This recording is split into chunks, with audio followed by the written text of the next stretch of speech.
to the Upshot, Ulti-World's podcast about the latest in the disc golf world. I'm your host today, Josh Mansfield. Charlie is taking a much-deserved vacation from disc sports this week, and so we are recording this show on 6/25. It'll be the only show this week to release on Wednesday, 6/26. We're going to hit a little bit of a recap from the Preserve, talk a little bit about Swedish Open, but I'm really excited to welcome a very special guest host, Nate Perkins. Welcome to the show. Hey, Josh. Thanks for having me on, man. Good to meet you. And yeah, I'm recording from a camper van in Iceland. My fiance and I just left for Iceland yesterday. We'll be in Europe for 4 or 5 weeks or so. I'll be working a few broadcasts. So I'm happy that this worked out.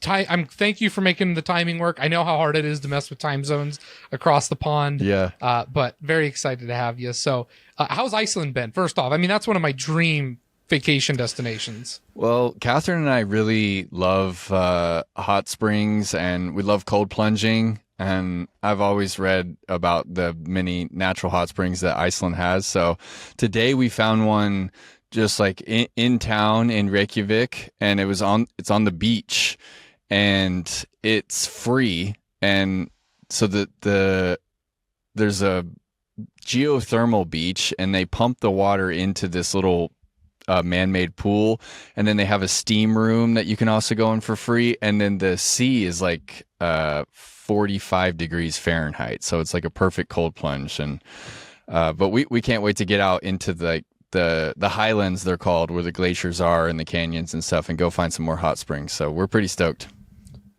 So cool. Sounds like an incredible trip. Nate, I wanted to start today's show by taking the opportunity to talk a little bit about you and do an interview, talk about your role. What is your title exactly with the Disc Golf Pro Tour? My title is probably, disc golf analyst, or disc golf broadcaster, Okay, I had an analyst in my head because I know you fulfill a lot of shoes. So, but I want to start a little bit. Let's actually go back a little further. I'd love to know, what is your background in disc golf? How did you first become involved in this sport? Yeah, my father was playing disc golf before I was born in the late 80s. He was playing, with the Whammo Frisbee with his friends in Dallas. And then, the first memories I have of disc golf, I was probably 3 or 4 years old and playing at a course outside of DFW. And my dad, he worked pretty hard to take care of all of us, and he would get home late at night. And so we would always go play what we called night golf, and we would tie little fishing bobber lights on the edge of the disc, and we always played at night.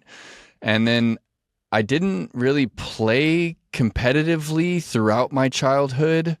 I played sports mainly in middle school and high school, like, football and track and stuff. But I would take my friends out and show them, night golf, and we'd go play a little disc golf every now and then. And then it wasn't until I graduated high school and didn't make the football team in college that I kind of was stumbling around, wondering what I was going to do with myself, and without competition, without a sport. And then I saw a disc golf basket on campus, and I was like, wow, I love disc golf. I've been playing it forever. And I joined the collegiate disc golf team at UT in Austin. And then it was just kind of an immediate, I fell in love with tournaments and the scene around Austin, Texas. And my first tournament was the Collegiate National Championship in Georgia. And I was just kind of hooked, and it kind of filled that space in my life that I was missing from, competitive sports like football and track and stuff. And then when I graduated college, I was so into the sport that I left for tour in my Prius, and kind of fell in love with that lifestyle, and started to get a little better, and started to become kind of competitive out on the tour a bit. So it to say it's had an impact on my life wouldn't really be saying enough about what disc golf has done for me and where it's led me, and the people that it's introduced me to. I'll always be thankful for the path that disc golf kind of took me on. I love that story, and I have a couple follow-up questions to that. So First off, though, and I'm going to ask you, it might date you a little bit, and I'm sorry about that, but when were you in college? Like what years? Yeah, so I graduated high school in 2011, and then I graduated college, UT Austin, 2016. So my first year full-time touring was actually just happened to be the first year of the Disc Golf Pro Tour. I had never heard of the Disc Golf Pro Tour. Of course, I had watched like some national tour events and worlds and stuff, but I hadn't heard that there was going to be a DGPT.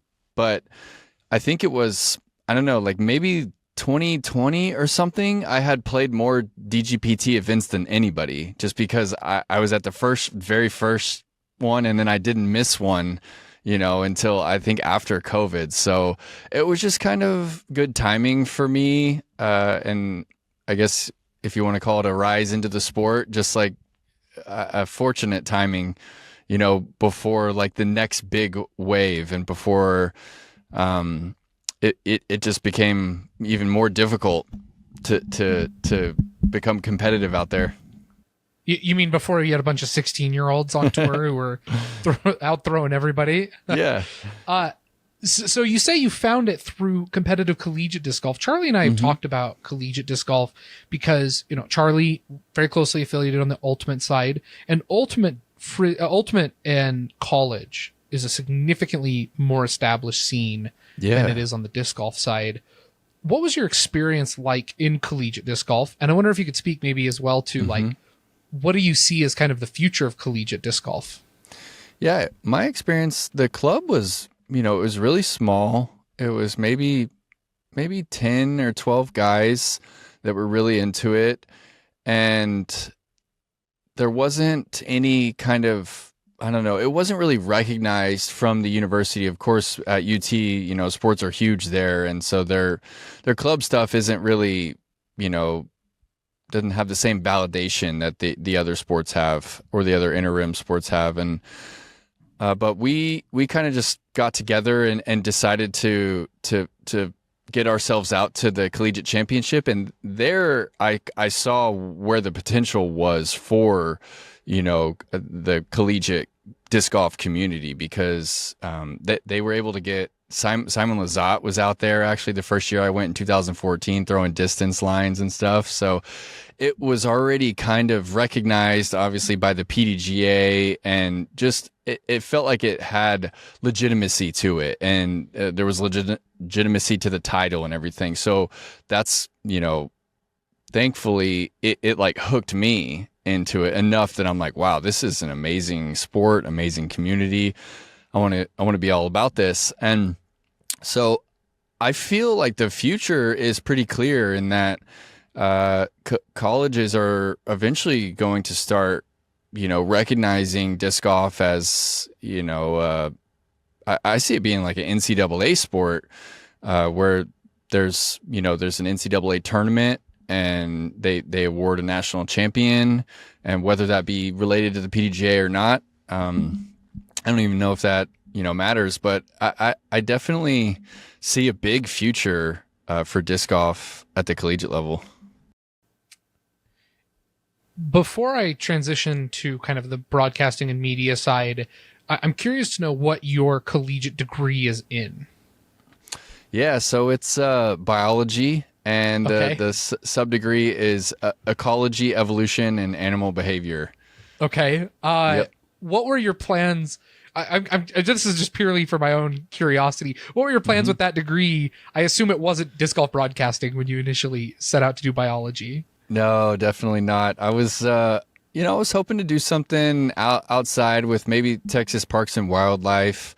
I was working under a professor who was, studying freshwater fish, and I was really into largemouth bass fishing at the time as well. So I was thinking I might do some studies and maybe even continue my education, studying, freshwater aquatics, and maybe marine biology as well. I kind of had I was kind of pulled toward the school down in Port Aransas, and so I had no clue, honestly. And in a lot of student loan debt, and I was like, I don't know what I'm doing with my life, and I was like, I'm just gonna go play disc golf for a little bit and maybe push those worries to the side, and had no idea it would become, a career. Absolutely. So you start touring, and I mean, you've even toured. You can even say you did a partial tour last season, as late as last season. You played in almost a dozen events, I would say, I think is what it was when I was looking. Last year, I still played, I don't know how many DGPT events, but I played quite a bit in Europe and got a lot of A tiers in there. I actually met my fiance before the Santa Cruz Masters Cup, one of my favorite tournaments all time. Met her on the Thursday before that event, and we fell in love pretty quick, and it kind of changed the trajectory of my how many events I was playing and how many events I was working. Because as much as I love playing, I was kind of already taking on a little bit more of a disc golf network role, and DGN kind of wanted me to commit to them a little bit more versus playing and finding a woman and trying to get a home together and build a life together and everything. It's hard to do by just throwing the disc. So I kind of had to step a little bit more into a DGN role, which I'm super thankful that I had that opportunity, and it's also just something I really love to do as well. So, I would say my touring kind of ended, maybe 2022. Okay. All right. So what does your full-time work for the Pro Tour look like then? We obviously know you best, I think, as the on-course analyst role, but what are your other duties? What is, we have the general idea of what the life of a touring pro is like. You travel to the course, you have 2 days to practice, you play the tournament. What does your life look like as a full-time analyst then for the Pro Tour? Yeah, it's still quite a bit of travel. I'm working probably 90% of the Disc Golf Pro Tour events this year, including the events in Europe. So a lot of travel for me. And for the most part, my job is hosting Tournament Central with Brian Earhart. It's kind of become our show on the Disc Golf Network. It's, we do the pre-round show, kind of a show in the middle, to talk about what happened with the FPO and what's going to happen with MPO. And then we do one after MPO. So each day, Brian and I are hosting 3 30-minute segments on Tournament Central. So 9 segments a weekend. And that show it's a lot of fun. And it's a lot of work. It's a lot of prep. And it's a lot of like populating kind of statistics and riffing on players, kind of off the cuff and kind of fast paced, like running through highlights from the round or from, a player's previous season or something. So it is it's a big show, and it's honestly, it's an honor to be given that opportunity to do something like that, because I've loved sports my whole life. And yeah, Brian and I just like have such a fun time, like riffing off each other and getting to talk about some like, some deeper stuff, like about the psychology of Kristen Tatar and stuff. So really loving my job with Tournament Central. And then the other side of my job is the on-course analyst. So just for example, this past weekend at the Preserve, I hosted the 9 shows. Brian was off this week for his honeymoon, so I was working with Grant Zellner. So I hosted the 9 shows, and I'm also walking the course. I'm walking alongside the lead card of the FPO, and I kind of hang back on the green side, and I'm just waiting. I'm listening to the broadcast in my ear, and I'm waiting for Terry Miller or Nate Doss to kind of set me up with the question. And I get to try and, fill the viewer in with some information that they might not be able to see on camera. and, giving them win reads and some stuff that might have happened with their caddy that they didn't see, or like what the crowd's saying, or just like the general atmosphere, and just trying to kind of add stuff to the, to kind of give the broadcast some texture. I'm curious then. So you talk about the prep, the statistics. Yeah.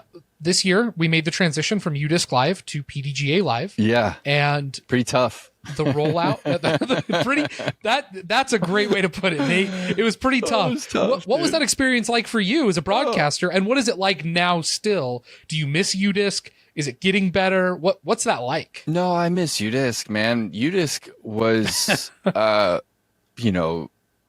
really awesome. And to be able to zoom in on some, the statistics with players throughout the season and quickly like look back at their previous seasons and where they're improving on. And, there's so many stats that, are much harder to track with PDGA Live. And I think PDGA Live has made some big steps this year, and we've kind of gotten used to, working with what we've got, but I certainly miss UDisc, man. And yeah, we work with Statmando, so they'll kind of set us up with some stats, but right now we're in an interesting spot where no one's doing any writing for us on Tournament Central. So everything Brian and I say is just our own, we're kind of coming up with that. We're writing it on our own, or, we're preparing, a stat from Rebecca Cox and sharing it with the world and stuff. So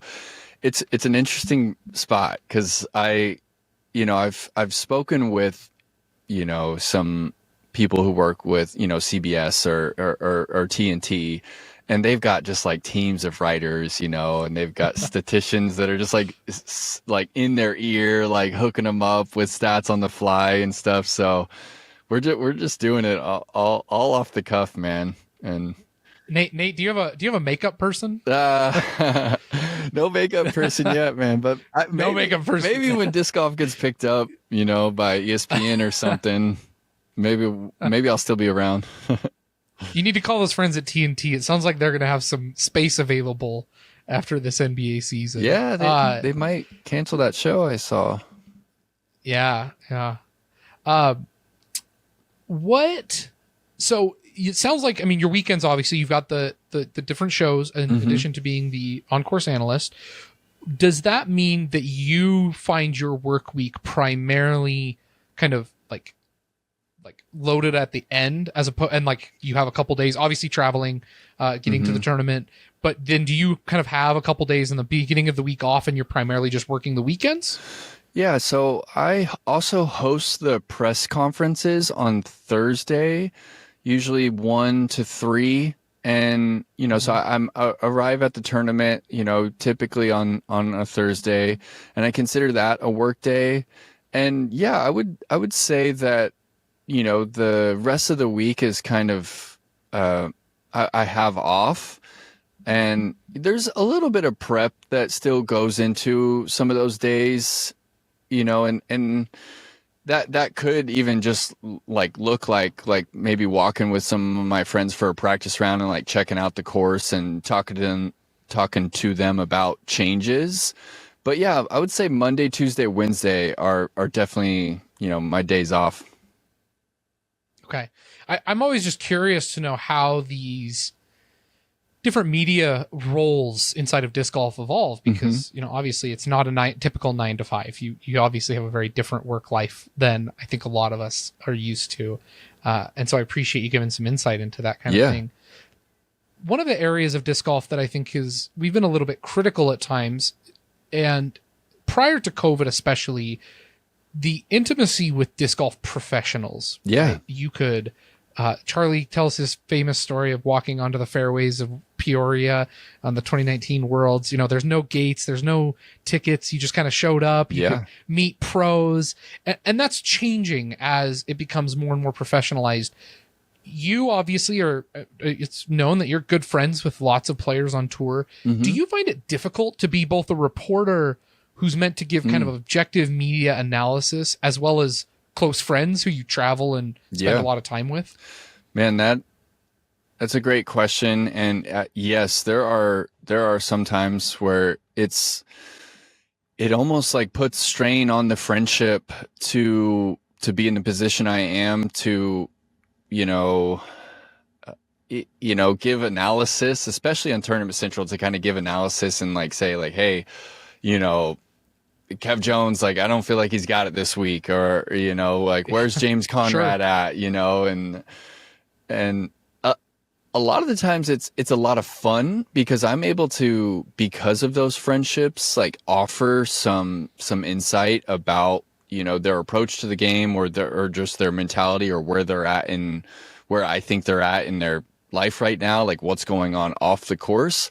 But then there's also this, Brian has kind of been a guide for me on that, about how you almost have to, if you want to step further into the professional side of it with the broadcasting, you almost have to sacrifice those friendships to be able to speak, like, you know, freely on the topic, and to, you know, when you're interviewing a player, like after their round, which will then go back on the broadcast or go on Jomez, you know, you don't want the friendship to get in the way at all, or you don't want to not ask the tough question because you want them to still like you. So there's a little bit of a sacrifice of the friendship that kind of is taking place, you know, over the past couple years. But I have a lot of close friends out there, and I feel like it still kind of adds to the value that I'm able to bring. What do you think is going to be the media's role, and not necessarily in coverage, but in interviews, press conferences, etc.? What do you? There isn't a current. Is it mandatory that you have to attend a press conference if you're selected for it? You know, there's something in the contract when you sign up for a tour card, and I'm not sure of the exact language, but I believe it is mandatory, but the punishment is not quite, you know, it's not quite enforced, or it's not quite relevant enough. And we're still in that transition period where, you know, if Cat Merch needs to miss the press conference, she's just going to let, you know, our producer know, and he's not going to like fine her or something. I think there's supposed to be a fine, but it's not quite being enforced yet. And, you know, for good reason. We're still trying to find that common ground between the tour and the players and everything about, you know, how much they need to be at to help everybody, you know, lift this whole sport off the ground. So yeah, I'm not 100% on the exact rules of what the players have to go to, but most of them are really keen on, you know, showing up for those interviews and showing up for those press conferences. From your perspective, what ways have you seen the broadcast and media side from Disc Golf Network evolve over the past couple of years? And what are the trends you see us moving towards that you think are going to be big changes that will improve our broadcast and media atmosphere in disc golf? The biggest improvement I've seen is the investments in the camera, the number of cameras, and then the number of live view units has been a huge investment. I think, you know, I'm not 100%, but I think DGN is still kind of operating right there, like in the red maybe. So the past 5 years, they've just been, you know, kind of whatever profits they make, they invest it back into more cameras and more live view units. And so for me, Disc Golf Network is watchable. Like if I'm going to watch disc golf, it's going to be live, and a lot of the times it's better viewing than in person, because of, you know, the angles that they have, and because they can flip to different cards, because they have, you know, 10 to 12 cameras every weekend. And then, you know, the next advancement, and somewhere where I still think we could improve, you know, the visual is one side of it, but then the commentary, we've had kind of the same guys in the booth, and I love each one individually. But like I mentioned before, like we're on an island, there's no one telling Philo, hey, you did good here. You said the right things here. You maybe shouldn't say this. You maybe shouldn't, have this language. Maybe you shouldn't correct Ian. There's no one telling him that at the end of the day. And so the DGN almost hired somebody to be that guy, to kind of be the person that briefs them before the tournament, helps provide them with stats, and then kind of debriefs them after the tournament and says, hey, like, we're getting feedback on X, Y, and Z. Like, you need to improve on these steps. And, right now they're just sending them out there and they're like, hey, great job this weekend, and no feedback. So I still think they can improve there. And I still think we're still trying to find, the right teams to really be the voice of the sport. Do you think that there are going to be more talent who are going to be suitable and perhaps even more natural fits for those roles, as you have some of the, I guess, older generation of players who are kind of, probably reaching ending of touring time, are beginning to look then and evaluating where they see as the future of their disc golf career? Yeah, definitely. I definitely think that, I have several players in mind that I know, just from their name would make a huge addition to the network as a commentator. A guy like Nate Sexton, I know he's kind of, he's dipping his toes in there. But when he's really done playing, and when, his Coraline gets a little older and his family is a little more settled, I see him being kind of a long-term guy. And Jeremy Collings kind of started doing it a little bit, and I thought he was great on live. And, I could see, like, a Paul Macbeth or a Cale LaVisca, type player kind of step into that role. And like way down the line, you got a guy like Gannon Buhr, who is just like obsessed with this game. When he, wherever his career finishes, I could see, players like that kind of stepping into that role. And, you see that in other sports as well. It just kind of, it makes sense, for the name itself, but also just kind of the wealth of knowledge that those people have of the game. You might not be able to speak to this as much, but how are the commentary teams chosen and assigned at the beginning of the year, or does that happen as the season goes on? So it's all figured out before the season starts. It's figured out in November, December, ideally before January.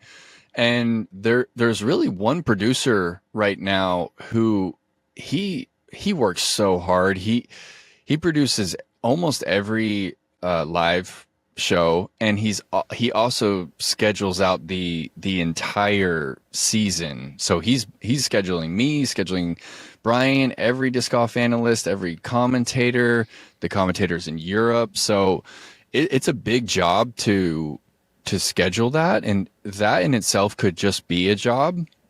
But he's also working on every live broadcast all year. And I know he had who's this producer? This is Mahmoud. This is Mahmoud. Yeah. Mahmoud's a subscriber to the Upshot, and so he's often in our Discords. That's funny. Yeah, Mahmoud's great. Yeah, it's crazy, like, that he does that as well as the producing. They're separate jobs, entirely. He's doing stuff with the budget too. So in the future, I see him, being able to let that role go and kind of focus on, a different role when the network is at a better place. But right now he's the guy who schedules all season. Mahmoud's a rock star. Yeah. What are your favorite events on tour, both as like a former professional player and now as someone who works media at these events? Yeah, Vermont, definitely Green Mountain Championship, and Portland Open has become one of my favorite events. I love Glendoveer, and the atmosphere up there is amazing. The courses are great. Beaver State Fling and the Masters Cup are both some that come to mind. Masters Cup's, not really on the tour anymore. I've always loved, the Texas swing. There's so much disc golf to be had in Texas. And I think Waco, the Beast has been kind of a staple in the early part of the tour. And I really like, North Carolina golf as well. I love Nevin. The Tour Championship has been pretty sweet last couple of years. And then Europe's where it's at though. I love, I played the Crow Call tournament last year, one of my favorite courses. European Open has been probably the premier event, I would say, in the sport over the last like 3 or 4 years. And, Swedish Open's this weekend. I played that one last year. That one's sweet. Man, I should have thought about it before I brought a Texas native onto the show. We give the Texas swing a hard time because we think that there are a lot of events in Texas in a row. And so it's it's if you look at, how many PDGA players are from Texas, how many tournaments there are, how many courses there are, like Texas leads, I think, in almost every category. And a lot of why the Texas swing goes through there is because it costs a lot for the tour to move around, right? And it's really difficult to find a club that has a course that is able to even raise the money necessary to have a big tournament. So I don't, it is a little bit of the tour going like, hey, let's go here. But it's also just because Houston can do it, Waco can do it, Austin can do it. Austin did it twice this year. And that's because of the volume of players and the volume of courses, and also because it makes sense for the tour. It's cheaper for the players to move around. It's cheaper for DGN and the DGPT and all the ops crew and everything to move around. So I totally see why, you guys would give it a hard time, because if in an ideal world, if money, wasn't an issue, and if we had clubs everywhere that could raise money, we wouldn't play in one state so much. And, California is so little. So no worries at all. I understand. Man, what would disc golf look like if money wasn't an issue? Yeah, right? Yeah, we'd be playing on the moon, man. We'd be playing in a redwood forest. We'd be playing in the desert. We'd be playing a little bit more mountain golf. I am coming from Idaho. I'm a big fan of mountain golf, so I feel that. Well, Nate, this was a fascinating conversation. We're going to take a quick break. When we come back, Nate and I are going to chat a little bit about the Preserve and the Swedish Open and get you ready for the tournament upcoming this weekend. Stay tuned. This is the Upshot.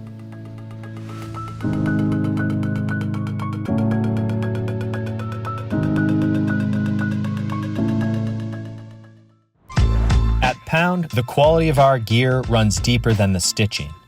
That's why we make everything right here in the US, employing highly skilled, well-paid professionals.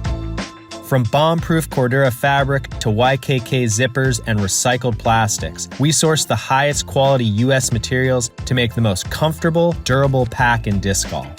Our lifetime warranty stays with the pack, not the purchaser. So regardless of how you find us, we will be here to make sure your pack stays on the course and out of the landfill. Pound's integrity is held together with more than just thread.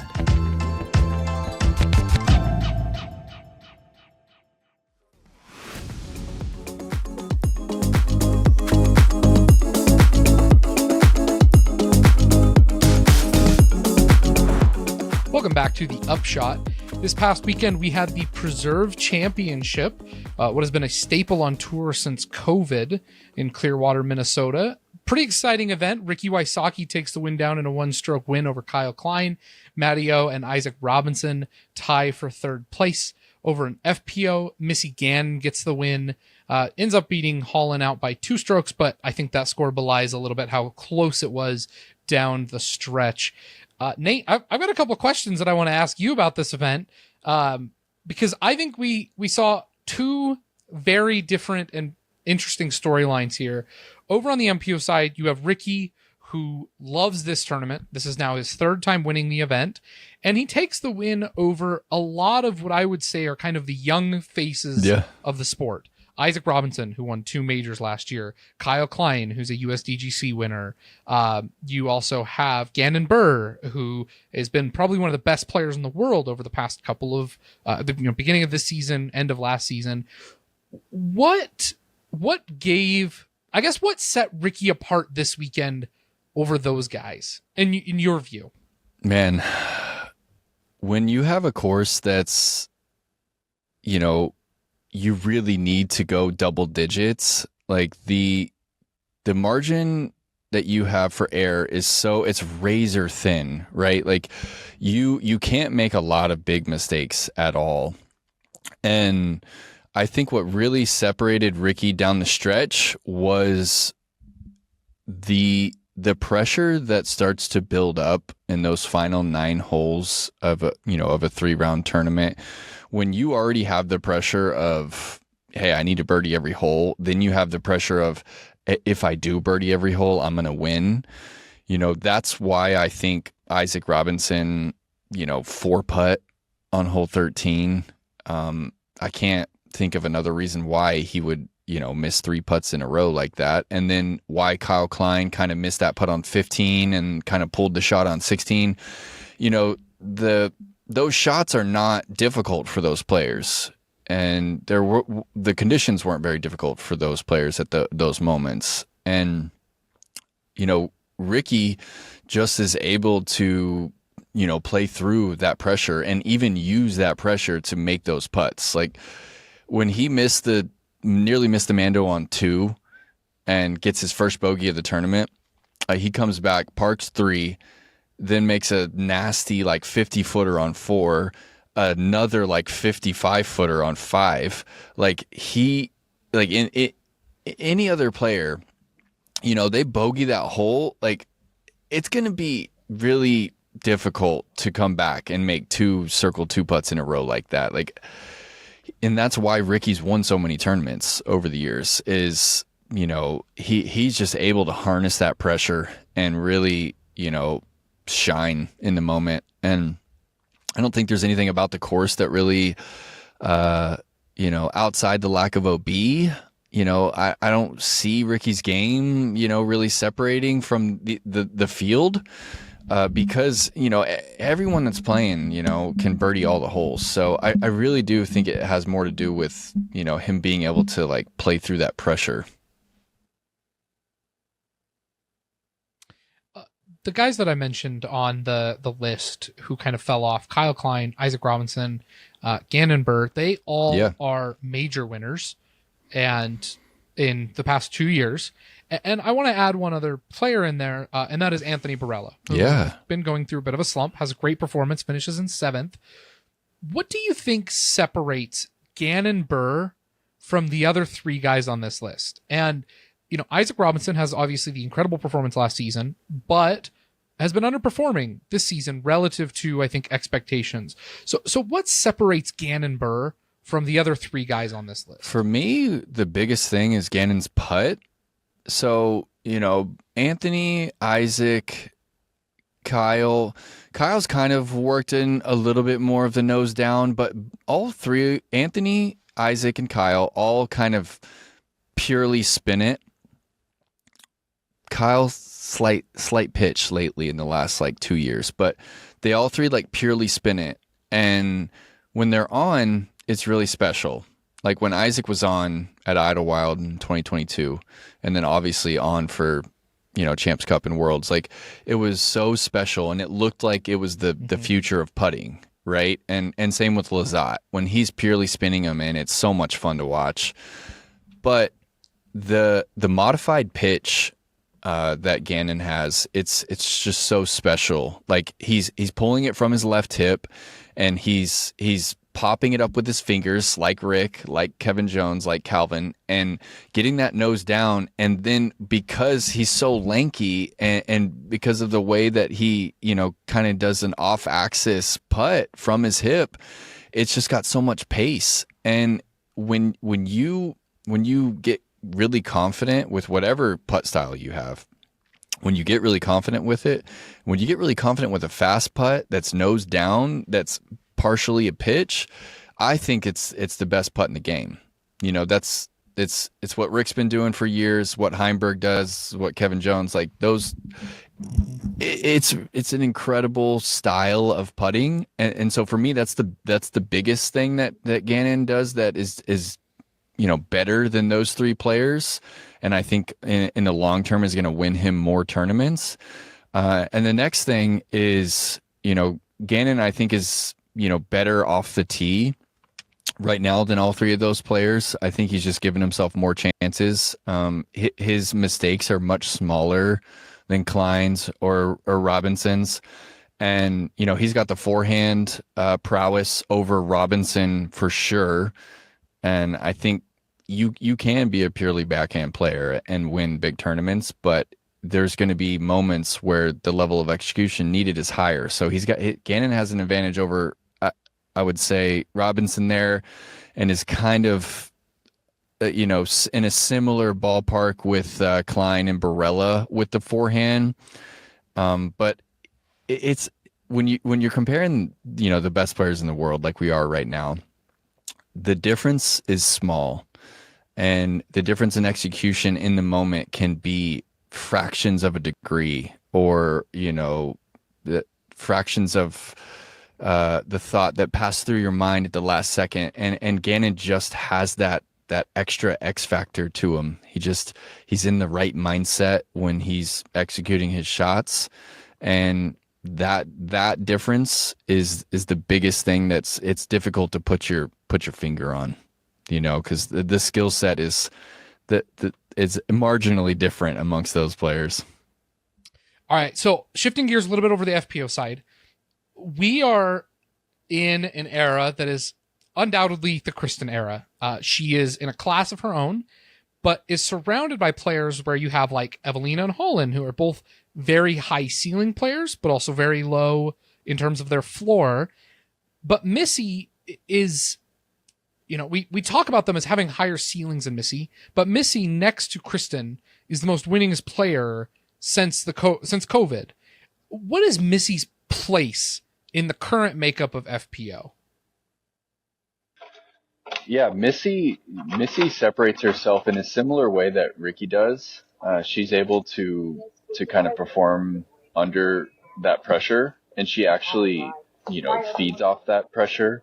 Whereas, you know, you referenced Evelina and Hinna, they still haven't found a way to, you know, perform, you know, on the putting green when that pressure arises. And Missy kind of sets the standard of performing when there's pressure. And she kind of sets the standard for consistency with her routine. And I think that, you know, her routine is what allows her to kind of move through that. But Missy's she's so interesting. And I can compare her with Owen Scoggins because they both don't have a lot of shot variety in their bag, but the shots that they do throw, they are so consistent at. They never mess it up.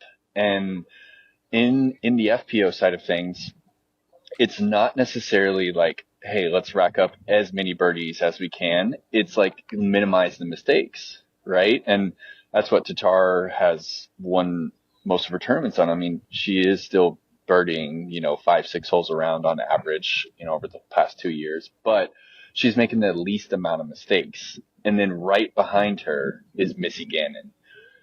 She throws the same disc on 90% of her shots. She's throwing that Thrasher all day, and her misses with it are so small.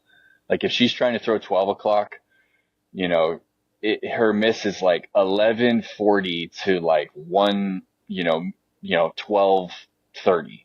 Like she's not throwing it at 10 o'clock, or she's not pulling it over at 1:15. Like she's not off her line by much. And that's what I've really noticed, you know, allows her to, you know, play a course like the Preserve. I think she had 2 bogeys, maybe 3 if you count the 18th where she laid up. Sure. So that's just an incredible And that's what she did to win her first major. You know, she wasn't racking up bogeys, but she's on her line. And because she's on her line, you know, she won that major that was in the woods. And I feel like in the woods, Missy has a little bit more of an advantage relative to her field, because a lot of those players, Hinna, Evelina, you know, Kat Merch, Holland Hanley, Ella Hansen, their misses are still big enough that they pay the price when they're in the woods. And that's why I think Missy's won the tournaments that she has, is because she's just not really getting off her line too much. And when that's the name of the game, you know, staying on 12 o'clock and hitting a gap, like she's gonna show up. Definitely an exciting tournament this weekend. In terms of picks, Charlie and I both get Ricky for 1 point over on the MPO side. Over on the FPO side, Charlie gets 1 point for Holland on the podium. I get 2 points for Holland and Missy. You say the journey of 1,000 steps begins, 1,000 miles begins with the first step. We're making steps back. So Charlie was on a streak, right? Charlie was like 4 tournaments in a row. I think the real reason he took vacation is to recover that the prophecy is over. Funny. That's so funny. Well done, man. Well done. So you had Missy this week. Yep, I had Missy as a podium, so I get a point there. Cool. Changing gears a little bit. The Preserve, and this we're gonna do a little quick tie-in here. Preserve is sponsored by Prodigy. We have the announcement that Väinö Mäkelä is leaving Team Prodigy on the Instagram. This is being recorded Tuesday, June 25th. Nate, do you have any insight? I mean, this is now the second move of a longtime Prodigy player in the middle of a season. Any insight into kind of what's going on over there? That's a big shock to me, especially with how successful I know Prodigy Europe to be. I really wonder which side made that decision or really pushed that decision, because Väinö is one of the most popular players in Europe, especially in Finland, with his YouTube channel and everything. At the European Open, there are so many Väinö Mäkelä fans, you know, screaming his name. There's a huge line for him every year, and Prodigy Europe they're just huge over there. So I don't have any insight for you guys. Sorry about that. I wonder if Väinö is going to do something on his own.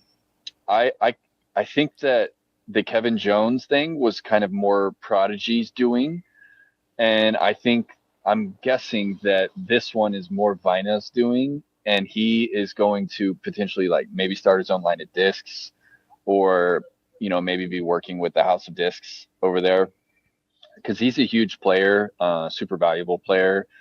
And I know that he's been bringing in sales for them. So I'm guessing Väinö's got something up his sleeve. But, you know, this is a big announcement. And, yeah, really rare to have 2 of them mid-season like this. And I think it might say a little bit about, you know, where these disc golf companies are at. Right now, the demand is much smaller than the supply right now. So I think, you know, the growth has settled down just a little bit. And I think a lot of companies, you know, are sitting on some inventory right now. So that might have a little bit to do with it. We've been talking a lot about that this season. For reference, the Prodigy Instagram post says, we understand that sometimes a new beginning is needed, which seems to indicate, as you believe, Nate, that maybe this was more Väinö initiated than on the Prodigy side. So Okay, interesting, yeah. But a lot of the pros were commenting very surprised reactions, as you kind of indicated as well, on Väinö's shock. post. Yeah. Let's transition then. This weekend we have the Swedish Open. This is taking place in Buhr, Sweden, and is held at the Nate, you might be better at this. Umergarden. The Umergarden. Yeah, that's what I was going to say. Umergarden. Beautiful course. This has been held, and course has been held there before. They did not have a caddy book up on the Disc Golf Pro Tour website as of recording. And so going off of last season's numbers, the MPO track is a 7,600 I had the meters up. Yep. I had to actually convert it. 7,600 or 2,300 meters, par 61. The FPO is 1985 in meters, 6,500 feet, par 60. Nate, tell us a little bit about this course, what we can kind of expect this weekend and what we're looking for at the Swedish Open. I got to play there last year in Buhr, and you show up to this course and they have this amazing like turf putting green with all these baskets nestled under these trees. They have a little clubhouse, and they have kind of like a restaurant right on site. You know, they're making coffee, you can get beer and food and stuff. And they take the course very serious. They manicure it, you know, every day.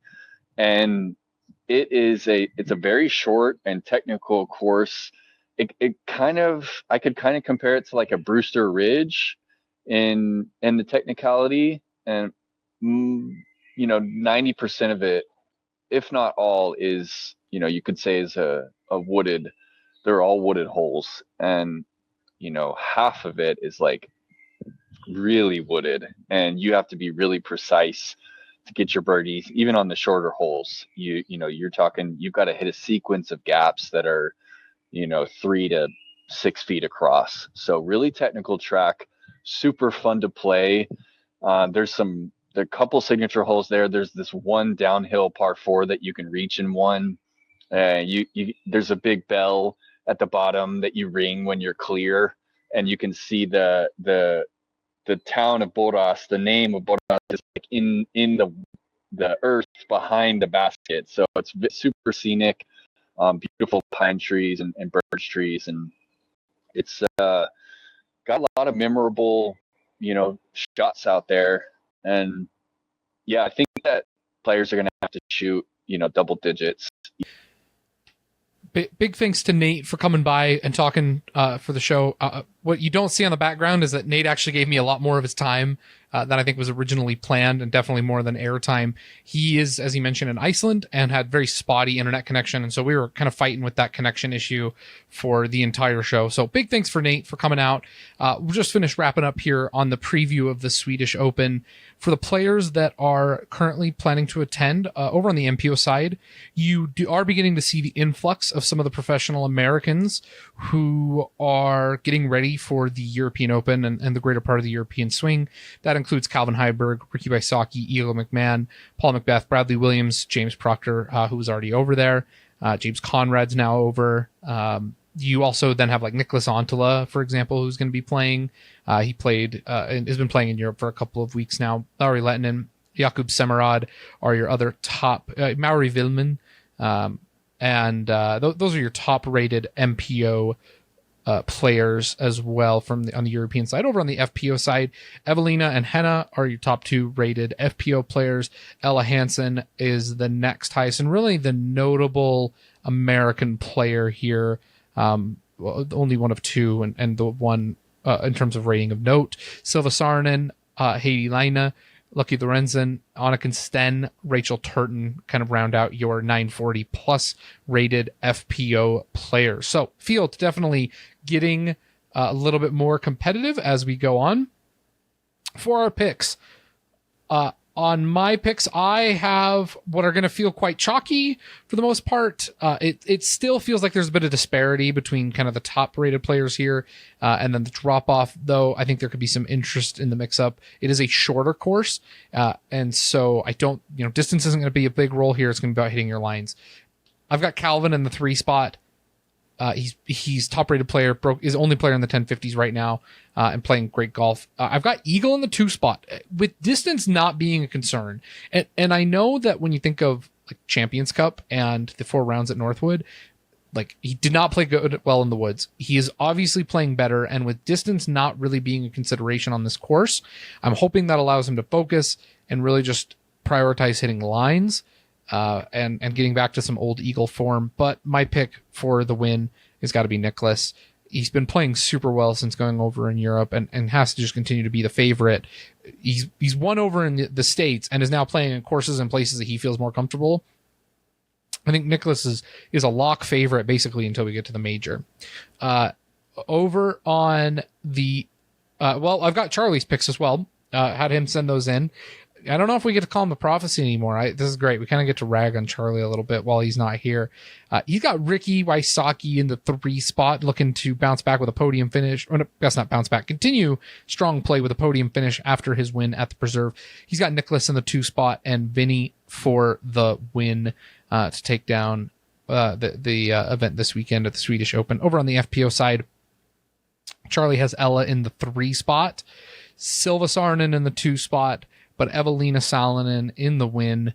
Evelina is definitely the highest rated player. She's got 5 points. She has 9 points on Henna, who then has 5 points on Ella. Those are only 3 above 970. Over on my picks, I've got Anniken Sten in the 3 spot.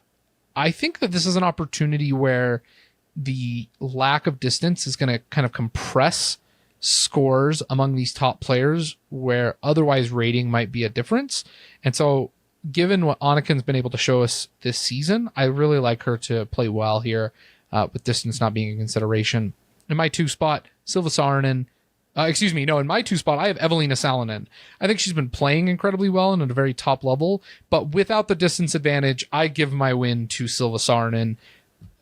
Man, technical short course that doesn't require significant distance. I think you got to pick Silva here. For me personally, that's who I'm taking. It is a note, Paul Macbeth won this event last year. This is where he really started to go on the heater on the European swing. 26 under, beat out Nicholas by just a stroke.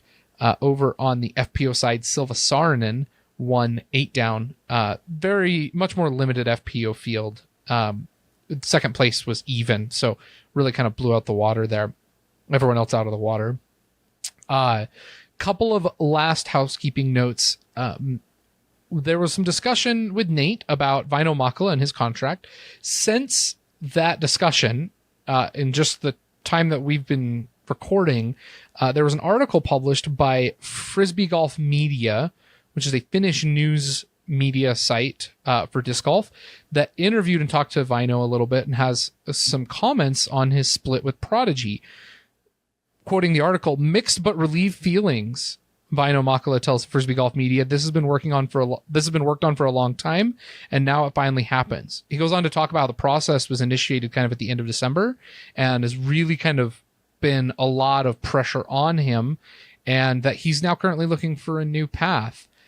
He will be competing this weekend at the Swedish Open, and when he was asked which discs he plans to play with, he answered that remains to be seen.